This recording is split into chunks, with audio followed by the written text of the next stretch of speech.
Hello everybody, and welcome to the Labyrinth of Limitations. This is the beginning of a new series on the Labyrinth of Limitations channel that I'm calling Foundations. And it's where we're getting back to basics, and I'm sharing a daily practice routine both for polyphonic playing and monophonic playing. So I'll get into that a bit more in a second. There is a free PDF that you can get with this episode, so there'll be a link in the description. You can check that out. And then also being released today is Foundations 1, which is all about polyphony. So let's get started. One of the number one questions I get asked is, how do I practice and make sure that I'm getting better every day? How do I structure this stuff? It's unconventional space here, and we're working on improvisation, so that's an important question.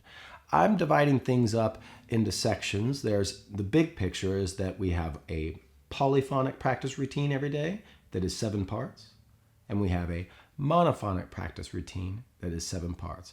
But then there are other considerations of principles that I have and of process as we go through it that I will explain in the coming episodes. Let's just divvy out this idea of polyphonic versus monophonic for the time being. Tricky words to say. Polyphonic means more than one melody at the same time, but we could loosen that up and just talk about chordal comping, just anything that has more than one note happening at the same time for us. And in improvisation is what we're talking about here. And then monophonic is single note soloing. So if I were to take a whack at it, polyphonic playing on the end of All the Things You Are, I'll take it from the 4 chord at the end of the song structure. So here's the 4.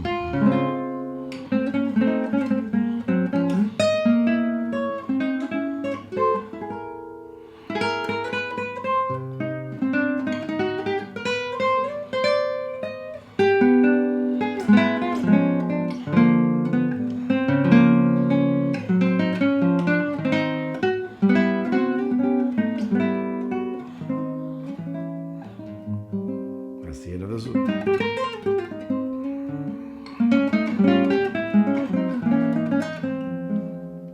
Back in the beginning.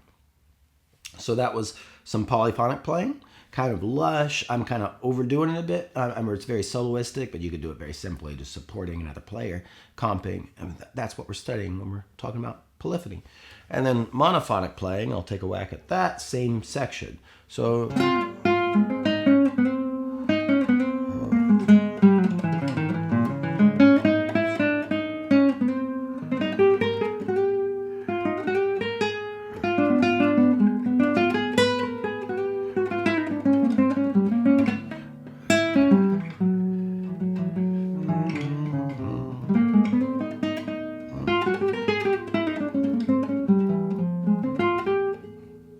that was some single note playing just over that same area.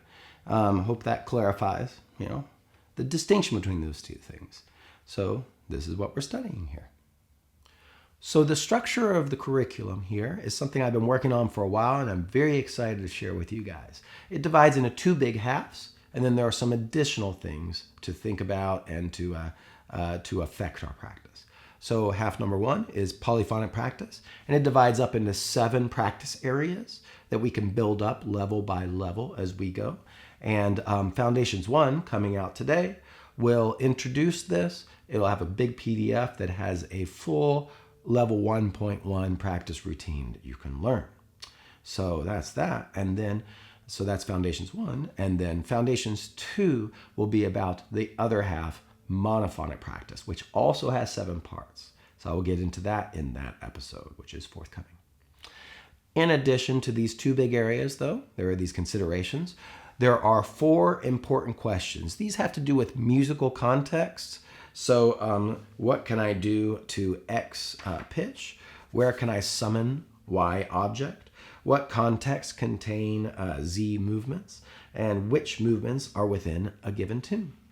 So this has to do with finding things in musical context and working towards real mastery, real creativity, and thinking freely, but there's a structured way of exploring that.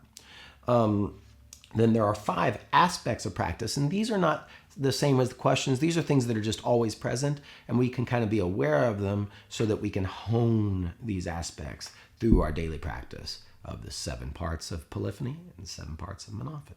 Okay, so the 5 aspects are, let's see, starting from finding paths, path finding. That's something I'm going to explain in Foundations 1, so look forward to that today.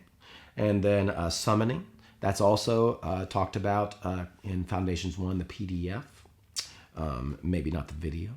And then recognition is seeing what is present. So if I take a look at this chord, I can see there's a third in there, and I can do things with it. I can do things with it. If I'm playing a D7 scale and I see this F sharp, I can see that there's a chord I could go down. So this is recognition of things, recognizing that it's the third of the scale, stuff like that. Envisioning, seeing possibilities of movement. So this is about knowing that this could happen in a minor 2/5, but it could happen elsewhere in different contexts. And then interpretation, making it speak.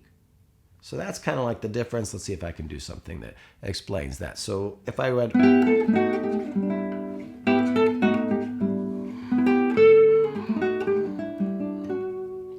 different ways of playing and deciding what is the meaning of what you're improvising. And what's fascinating is, as improvisers, we are creating a thing and interpreting it at the same time instead of interpreting a score of music. And that's really cool. So we can develop that part.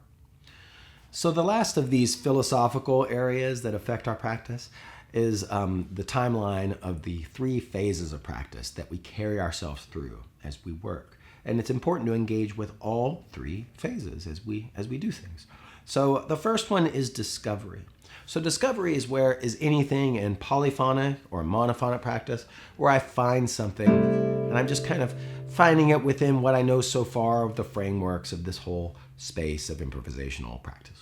So I take a C major 6 drop 2, and I find, oh, hey, there is a third right in the middle of that. And that's just a discovery. And I can be like, yep, in each one of these drop 2 chords, there's a third. I'm just discovering. Nothing happening past that. Discovery it's kind of a subjective thing. It can mean a lot of things, but that's basically you're not doing much of a process. You're just finding something. But then the next phase I call embodied knowledge. So that's where you are doing a process that embodies that knowledge, that shows that you know it through what you do with it.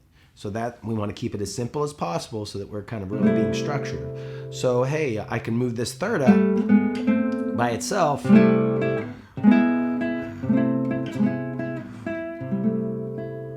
then I can do it the next step.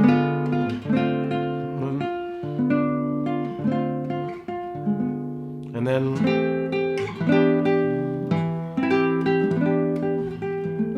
so that's some embodied knowledge practice, and you can do that until you feel comfortable and fast with it, and we can find things that work with your technique, to do that. So it's we work within what we can do with our physical hands.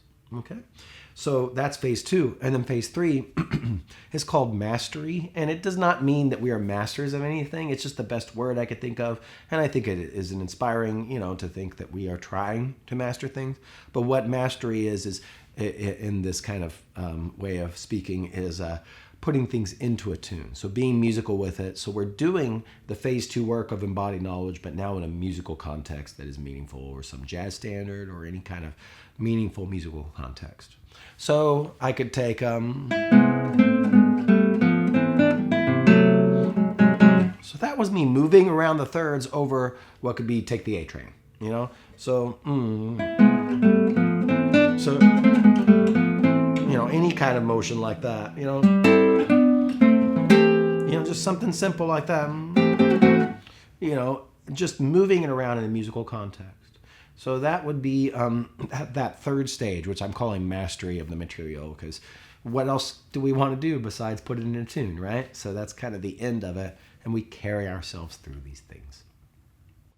So that's the big picture of what we're doing here.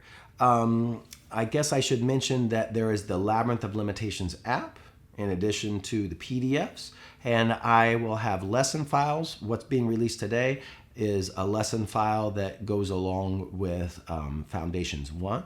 And so you can import that lesson file into the app, and then you can kind of practice and explore things that we are doing in the PDF. and in the video. And then additionally, on my Patreon, I am having a new daily practice routine series. There are a bunch of new things I'm doing on Patreon, but that's one thing where I will be releasing extra little videos of every single example in the very big documents I'm making for this series. So thank you for joining me. This is going to be a lot of fun, and I'll be following up soon. So keep practicing.